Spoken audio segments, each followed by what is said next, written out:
الحمد لله رب العالمين والعاقبة للمتقين والصلاة والسلام على أشرف الأنبياء والمرسلين محمد وعلى آله وأصحابه أجمعين. أما بعد فأعوذ بالله من الشيطان الرجيم. بسم الله الرحمن الرحيم. ألا إن أولياء الله لا خوف عليهم ولا هم يحزنون الذين آمنوا وكانوا يتقون لهم البشرى في الحياة الدنيا وفي الآخرة لا تبديل لكلمات الله ذلك هو الفوز العظيم. اولیاء الله د الله دوستان ولی چې د دوست وي او هغه چاته وي چې د چا سره ستا محبتي ستا سره دوستانه او تعلقات. ځکه الله رب العالمین قرآن مجید کې مسلمانانو ته ایمان والو ته خپل دوستان ښودلی دي چې ستاسو تعلق ستاسو محبت دا به چا سره وي. الله رب العالمین فرمایلی دي انما ولیکم الله ورسوله والذین آمنوا، بېشکه ستاسو دوست چې دی هغه الله دی او ستاسو دوست هغه رسول الله دی صلی الله علیه وسلم او ستاسو دوستان هغه د ایمان والدي مسلمانان ستاسو دوستان او په مسلمانانو کې هغه مسلمانان الذين يقيمون الصلاة ويؤتون الزكاة وهم راكعون، هغه خلق چې هغوی د مونځ پابندي کوي او هغوی زکات ادا کوي او هغوی رکوع کوونکي دي. دغه ایمان والا چې دي دا الله فرمایي دا ستاسو اولیاء دي، دا ستاسو دوستان دي. او یو ځای الله فرمایلی قرآن مجید کې چې بېشکه زما دوست الله دی هغه ذات نزل الکتابه چا چې قرآن نازل کړی وهو يتولى الصالحین او دا الله پاک دوستانه ساتي د صالحو خلقو سره د نیکو خلقو سره. مونږ الله رب العالمین د نورو خلقو سره د غیرو خلقو سره د دوستانی نه موږ او تاسو منې کړي د الله نه سوا د الله د ذات نه سوا بل چا سره هغه محبت کول کم محبت چې د الله حق دی د الله نه سوا د بل چا نه هغه خوف او یره کول کم خوف او یره چې د الله نه فکار ده او د الله حق دی د الله نه سوا د بل چا نه امیدونه ساتل بل چا سره خپل امیدونه او تمه او توقع تړل کم امید او توقع چې د الله نه فکار ده دې ته الله رب العالمین قرآن مجید کې شرک ویلی. دا کس د الله دوست نشي کېدی. د چا چې محبت د الله نه سوا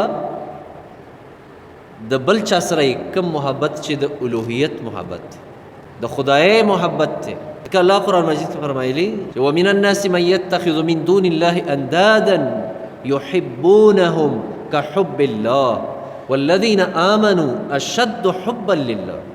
الله رب العالمین فرمایي د خلقو کې ځینې خلق بعضې خلق هغه داسې دي چې د الله نه سوای د ځان دپاره نور خدایان جوړ کړي دي نور معبودان یې جوړ کړي او د هغه خدایانو سره دوی داسې محبت ساتي څنګه محبت چې د الله سره فکار دی. بلکې الله فرمایي د دې نه مړ سره زیات محبت ساتي. الله فرمایي ایمان والا چې دي دوی د الله په محبت کې کلک دي مضبوط دي. د محبت صرف الله سره دی او د محبت تقاضا ده چې د محبوب خبره منل دا ضروري دي. د محبوب تابعداري کول د هغه فرمان برداری کول دا ضروري ده. او کنه یو سړی په ژبه باندې په خوله باندې د محبت اظهار کوي او د محبوب یو خبرې منلو ته هم نه دی تیار بیا د ده دا محبت چې دی دا د دروغو دی دی په خپل محبت کې دروغجن دی. که څنګه یو شاعر دا فرمایلی تعصي الإله وأنت تظهر حبه، هذا لعمري في الفعال بديع، لو كان حبك صادقا لأطعته، إن المحب لمن يحب مطيع. عملی طور په عمل کې د الله نه فرمانی کې، الله نه بغاوت کې، د الله حکم منلو ته نه تیار. هغه چې د باندې کم سیزونه بند کړي، حرام کړي دي، د کم څه نه ته منې کړې، هغې نه ځان نه منې کې او په خوله باندې دا وې چې الله سره مې محبت دی، او که د الله نامه یاده شي نو زر زر داسې سترګو باندې او خوله باندې چفی واخلي، عملي طور ستا محبت هغه نشته دی. شاعر فرمایي چې دا خو ډېره عجیبه غونته خبره لګي، یو ناشنا او نوې غونته خبره ده. او بیا فرمایي که چېرې ستا محبت لو کان حبک صادقا لأطعته، که چېرې ستا محبت الله سره رښتینی محبت و نو تا به د الله طاعت کولی، تا به د خبره منلې. ځکه ان المحب لمن يحب مطیع، محبت کوونکی د خپل محبوب تابعداري. ځکه د ایمان اولنۍ نښه د الله رب العالمین د توحید او د یووالي اولنۍ نښه الله سره محبت. ځکه محبت د دې نه توحید هم جوړیږي او د محبت نه شرک هم جوړیږي. کله چې د الله نه غیر د بل چا سره په محبت کې غلو راشي او د حد نه ورتیر شي، بیا به په شرک کې مبتلا کېږي. یهود د عزیر علیه السلام په محبت کې دې حد ته ورسېدل، هغه سره زیات محبت شروع کړو، په هغه محبت کې دې حد ته ورسېدل چې هغوی بیا دا ویل چې عزیر علیه السلام دا د الله زوی دی، نعوذ بالله. دا ورسره د محبت نه وجې نه وشو. وقالت اليهود عزیر ابن الله، یهود ویل عزیر علیه السلام دا د الله بچی دی، دا د الله زوی دی. عیسیان او نصارا هغوی د عیسی علیه السلام په محبت کې دې حد ته ورسېدل چې هغوی بیا دا ویل عیسی علیه السلام دا د الله زوی دی. وقالت النصارى المسیح ابن الله، نصارا هغوی دا وایي مسیح علیه السلام، عیسی علیه السلام دا د الله زوی دی. دا نسبت دا د محبت نه شروع شو، محبت کې غلو ته ورسېدل. ځکه الله قرآن کې دا فرمایلی چې یا اهل الكتاب لا تغلو فی دینکم، اے اهل کتابو تاسو په خپل دین کې غلو مکوئ. غلو د څه نه جوړېږي؟ هغه د دې نه چې یو څیز کې ته بالکل آخري حد ته ورننوځې بس، او د دې کوشش کې چې زه په دې عمل کې په دې بندګۍ کې بالکل آخري حد ته ورسم، دې نه بیا غلو جوړېږي په دین کې. ځکه محبت د غیر الله سره، د الله نه غیر د مخلوق سره محبت د هغې خپله یو درجه ده، خپله یو درجه ده. بچو سره محبت دا طبعی محبت دی، دا خامخا د انسان. ابراهیم چې کله وفات شو، نبی کریم صلی الله علیه وسلم بچی و، نبی علیه السلام هغه راغی په ابراهیم باندې ورښکته شو، ښکلی که او سترګو نه اوښکې توی شوې او یې فرمایل یا ابراهیم انا لبفراقک لمحزونون، اے ابراهیم موږ ستا په فراق او په جدایۍ باندې غمجن یو، خفه یو. دا محبت دی د خپلو باندې، دا طبیعي محبت دی. په دې طبیعي محبت باندې الله پاک څوک نه رانیسي. د خپل مور او پلار سره محبت دی کې خو اجر دی، خپل مور او پلار سره محبت، استاد سره محبت، خپل یو دوست او ملګري سره محبت، خپل کور والا سره محبت، خپل خاوند سره محبت، دا خو د اجر محبتونه دي، دا طبیعي محبتونه دي، دا ضرور دي او په دې الله اجر ورکوي. دا محبت چې دی دا به د الله د محبت په مقابله کې نه راولي، دا به د هغه مقابله کې نه. الله قرآن مجید کې فرمایلی دی قل ان کان آباؤکم و ابناؤکم، اے پیغمبر صلی الله علیه وسلم ای خلکو ته دا ووایه که چېرې ستاسو پلاران، ستاسو بچي، ستاسو رونه، ستاسو بیبیانې، ستاسو مال چې هغه تاسو ګټلی دی او د هغه د تاوان نه تاسو سره یېره ده، او ستاسو هغه کورونه چې هغه تاسو ډېر خوښوئ، ښایسته کور دی جوړ کړی دی، مزیدار کور دی جوړ کړی دی، د هغې محبت الله فرمایي که چېرې دا ټول څیزونه احب الیکم من الله ورسوله وجهاد في سبيله فتربصوا حتى يأتي الله بأمره.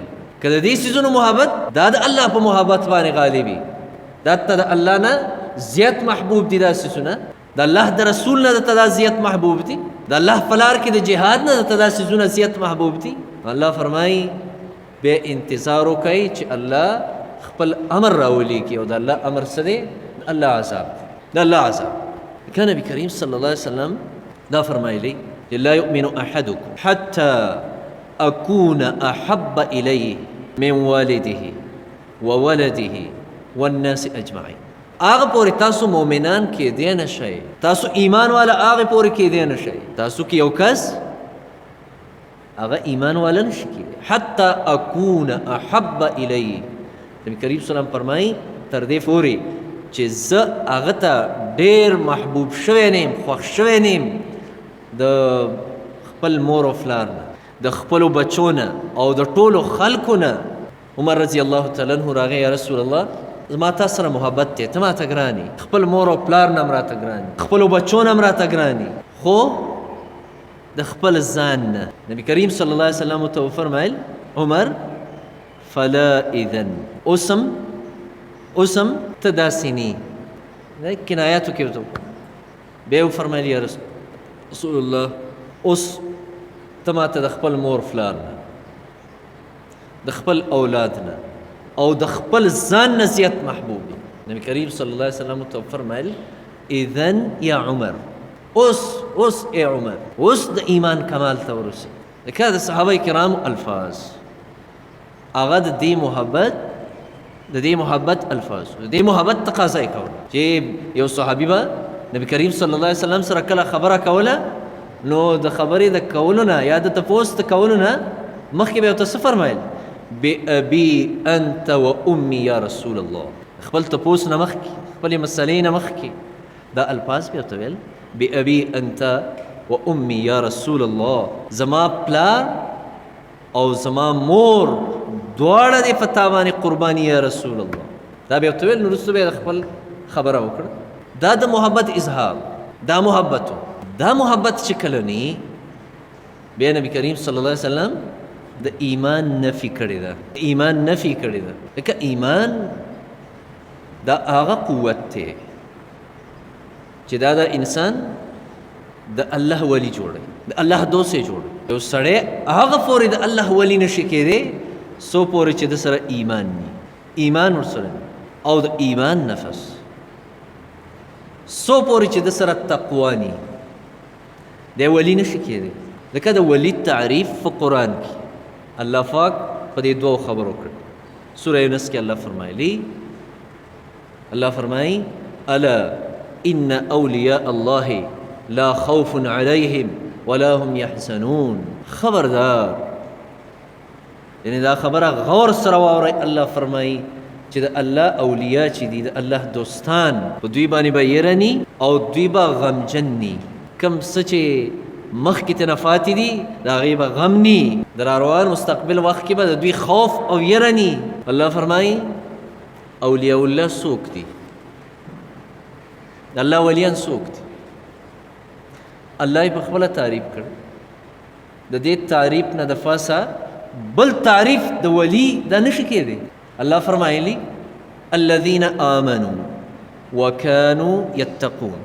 الله ولی دا هغه کس دی کومو خلکو چې ایمان راوړي، ایمان یې راوړي او دوی د الله نه یریږي. وکانوا یتقون، الله نه یریږي، تقوا دا ورپکې ایمان د الله په ذات باندې، د الله په ذات باندې مکمل یقین او اعتماد ته وایي. مکمل یقین او اعتماد د الله په ذات باندې، د الله په صفاتو باندې، د الله په ذات باندې د دې خبرې یقین چې زما رب الله دی، د ده نه سوا زما بل رب نشته.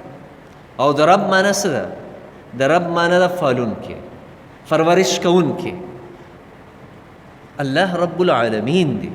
د دې خبرې اقرار منګه کوو روزانه په هر رکعت کې الحمدلله رب العالمین، رب العالمین. دکه قرآن کې الله پاک د ټولو نه زیات چې د کم صفت ذکر د خپل ځان دپاره کړی دی نو قرآن کې که تاسو وګورئ نو هغه رب دی. رب کله چې تاسو د قرآن تلاوت کوئ نو تلاوت لږ غور سره کوئ، غور سره، سوچ سره. ځکه بې سوچه تلاوت دا د انسان په اړه باندې اثر نه کوي. خو الف با تا سا جیم او یا پورې بس لکه غور سره. الله قرآن کې فرمایلی افلا یتدبرون القرآن، دا خلق قرآن کې تدبر ولې نه کوي، سوچ ور پکې ولې نه کوي. ابن قیم رحمت الله علیه فرمایي انزل الله الكتاب للتدبر وهم جعلوه للتلاوه. الله قرآن د تدبر او د سوچ لپاره نازل کړو، خلقو تینا څه واغست؟ صرف تلاوت، صرف تلاوت. د قرآن د راتلو مقصد تلاوت نه دی. قرآن یو ژوند راوړی دی چې هغه ژوند د مسلمان دی.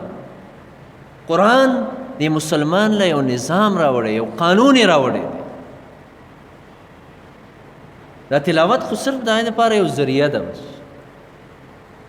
انګریزي چې خلک زده کوي نو لومبی ماشوم ته اے بي سي او ډي او دغه پورې زده کي، دا دې لپاره چې وروسته انګریزي دته اسانه. عربي چې زده کوي نو لومبی ورته حروف تهجي وښیي، الف با تا سا جیم.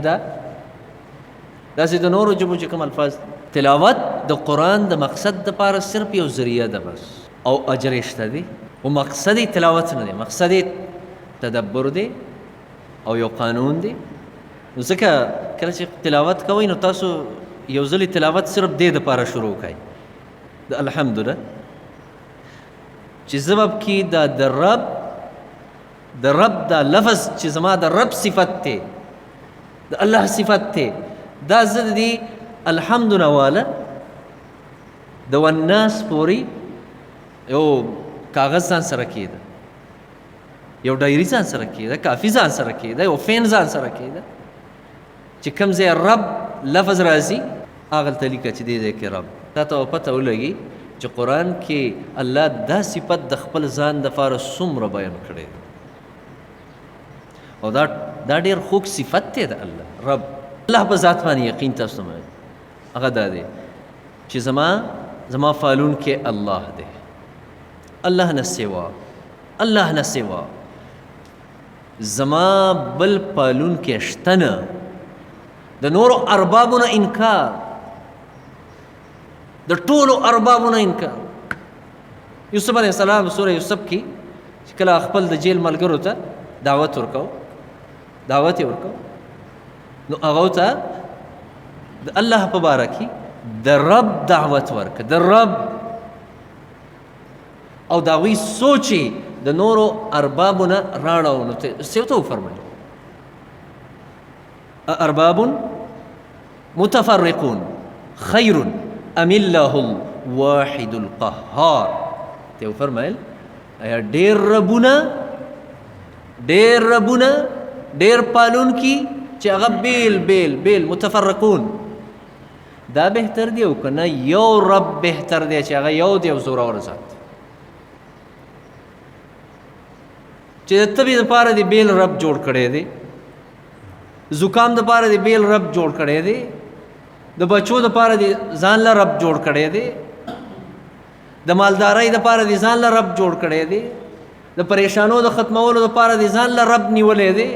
د دې نه ښه دا نه ده چې دا ټولې خبرې د یو رب حل کړي.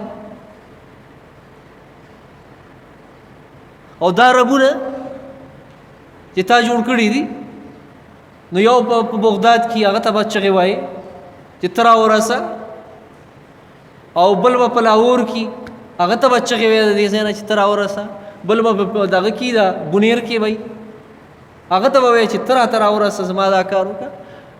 الله فرمایلی دي چې زه د دې ټولو نه زیات نږدې ځای یم،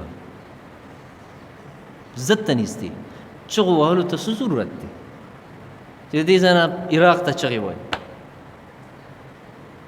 او د دې ځای نه د دې غرونو نه شاته ملا غني بابا ته چغې وي، او د سیند نه هغه اړه اصحاب بابا ته چغې وي. ښه دا نه ده چې الله فرمایي زه تاسو ته د حبل الورید نه ډېر نږدې یم، نو چې نږدې هغه کار ښه کولی شي که دا لرې هغه ښه کار کولی شي. څه مو خیال دی؟ هغه چې له دغه ځای نه رارسي که نه نو ستا کار به شوي. د هغه نه ښه دا نه ده چې دې نږدې رب ته ووایه چې ای رب یا ربي یا ربي. تاسو د پیغمبرانو د واقعاتو کې وګورئ، پیغمبر چې به رب نه کله دعا وغوښته یا ربي یا ربي، دا ډېر بهترین صفت دی د الله، ډېر خوږ صفت دی د الله. لکه ایمان کې په الله باندې اعتماد او یقین د ټولو نه لومبی د دې خبرې دی چې زما د پالنې والا دا الله دی. الله نه سوا نه مړی زما پالنه کولی شي، د الله نه سوا نه ژوندی زما پالنه کولی شي، نه زما دا دکان زما رب دی او نه زما دا جایدادونه زما رب دی، او نه زما دا روپۍ او بینک بیلنس دا زما رب نه دی، نه زما دا نوکري زما رب دی. زما رب الله دی. د دې خبرې یقین په ایمانیاتو کې د ټولو نه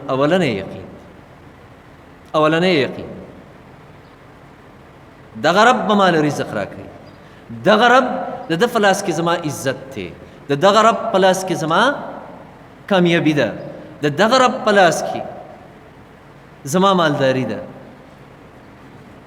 دغه رب د خیر او د شر مالک دی، دغه رب د نفع او د ضرر مالک دی، دغه رب د مالدارۍ او د فقیرۍ مالک دی، او دغه رب د عزت او د ذلت مالک دی. دغه رب چاله بادشاهي ورکوي او دغه رب دی چې د چا نه بادشاهي اخلي. دغه رب دی چې د ژوندي نه مړی پیدا کوي او د مړي نه ژوندی پیدا کوي. او دغه رب دی چې زما د ټولو پریشانو حل کوونکی دی. غالبا ام هاني رضی الله تعالی عنها ذهن ته دا خبره راغله، هغه راغله یا رسول الله پریشانه یم، د دې پریشانۍ څه حل راته وښایه. د نبي کریم صلی الله علیه وسلم ترور و. نبی کریم صلی الله علیه وسلم هغه ته دا ونه ویلي چې ستا پریشاني به په دې ختمیږي چې یو دماغو ډاکټر له لاړه شه چې هغه ته چېرته څه لکسټینل وغیره څه ته ولیکي، هغه بس اچوه نو پریشاني به ختمه شي. بلکې د رب طرف ته هغه متوجه کړه او ته یې وفرمایل اووه ځلې دا کلمه وایه، اووه ځلې الله ربي لا اشرک به شیئا. دې طرف ته متوجه چې الله دی او دا زما رب دی او د سره به زه یو څیز هم نه شریکوم. دا وایه اووه ځلې او دې عقیده وساته، ستا پریشاني به نه بیا. نبی علیه السلام صحابه کرام چې کله پریشانه شو په غزوه احد کې که په بدر کې نو کوم الفاظ یې وقالوا حسبنا الله ونعم الوکیل. او دا ویل زمونږ دپاره زمونږ رب الله کافي دی او هغه ډېر ښه کار جوړونکی دی، نعم الوکیل، ښه ذمهوار دی. لکه الله ته متوجه کېدل پکار دي. د الله د ولی دا دوه خبرې دي، ولی او ولایت چې دی که نه الله ته نږدېوالی. نبی کریم صلی الله علیه وسلم فرمایلی یو بنده ما ته د هغه څیز نه زیات په بل څیز باندې نږدېوالی نشي حاصلولی کوم چې ما په ده باندې فرض کړي، کوم حکمونه چې فرض دي په دې ته الله ته زیات نږدې کېدی شي، په دې ته د الله ولی جوړېدی شي، او دا بنده چې ما ته په نوافلو باندې په زیاتي عملونو باندې زیاتي عباداتو باندې دی ما ته رانږدې کېږي، الله فرمایي زه درته نږدې کېږم، د ما سره تعلق شي، زما د ده سره تعلق شي. دا تعلق دی د الله رب العالمین د دې بنده سره، دا هغه د فرضو نه علاوه په هغه نورو عملونو باندې. او بیا الله فرمایي دی چې بیا ما نه څه غواړي زه به یې ورکوم، زه بیا د سترګې هم شم، د غوږونه شم، د ټول اندامونه زه جوړ شم، د دا اندامونه به بیا زه صحیح ځای کې استعمالوم. ځکه ایمان او تقوا دا د ولی دپاره ضروري ده د الله د دوست دپاره دا خبره ضروري ده چې د کې به ایمانی او د کې به تقوی که دا پکې نی نو په خیرونو جامو سړی نه ولی کېږي چې یو سړی ټول عمر کې چېرته غسل ونه کړي اودس ونه کړي ځان خیرن پیرن کړي خیرنې کپړې راواچوي ویښتم ګډ وډ کړي او بیا وایي دا رسېدلی دی د ده کوم ځای ورسېده د نه هغه ټول ایمان فاتح دی چې کوم پاکوالی دی نیم ایمان خو چې په پاکوالي کې فاتح دی دی څنګه ورسېده ځکه ایمان او تقوا دا ضروري ده الله رب العالمین دی زموږ ستاسو ژوند کې ایمان او تقوا راولي اللهم صل على محمد وعلى آله كما صليت على إبراهيم وعلى آل إبراهيم إنك حميد مجيد اللهم إنك عفو تحب العفو فاعف عنا يا غفور يا الله ترى نرازش گناهونه معاف کړي صغیره او کبیره گناهونه معاف کړي یا الله تمام پریشانۍ د ټول امت مسلمه ختم کړي د ملکي حالاتو دپاره الله نه دعا وغواړئ یا الله زمونږ د دې ملک دا حالات ښه طرف ته بوځي یا الله د ملک نه دا پریشانۍ ختمه کړي یا الله د دې ملک نه دا بې برکتۍ ختمې کړي یا الله دا مهنګایي او دا ګراني د دې ملک نه اوچته کړي یا الله صالحه او ستا نه یریدونکې او ایمان والا قیادت زموږ راولي یا الله د ظالمانو جابرانو او ستا نه د باغیانو نه او ستا د نافرمانو نه یا الله موږ وساتي یا الله رب العالمین د خیر فیصلې په دې ملک راولېږي د امن او د محبت فیصلې راولېږي یا الله د عدل او د انصاف فیصلې راولېږي یا الله د خیر فیصلې راولېږي د شر د فیصلو نه مساتي یا الله د غضب او د عذاب د فیصلو نه مساتي او یا الله رب العالمین زمونږ په مال حال عمر اولاد کورونو ټولو کې خیرونه او برکتونه پیدا کړي او یا الله د بې برکتۍ د عمر او د مال نه مساتي یا الله د حیا والا ژوند راکړي او یا الله که مرګ راځي نو حیا سره راولي د بې حیایۍ د ژوند نه مساتي یا الله د بې حیایۍ د مرګ نه مساتي او یا الله د ذلت د ژوند نه مساتي یا الله د عزت ژوند هم راکړي عزت سره به مرګ هم راولي وصلی الله تعالی علیه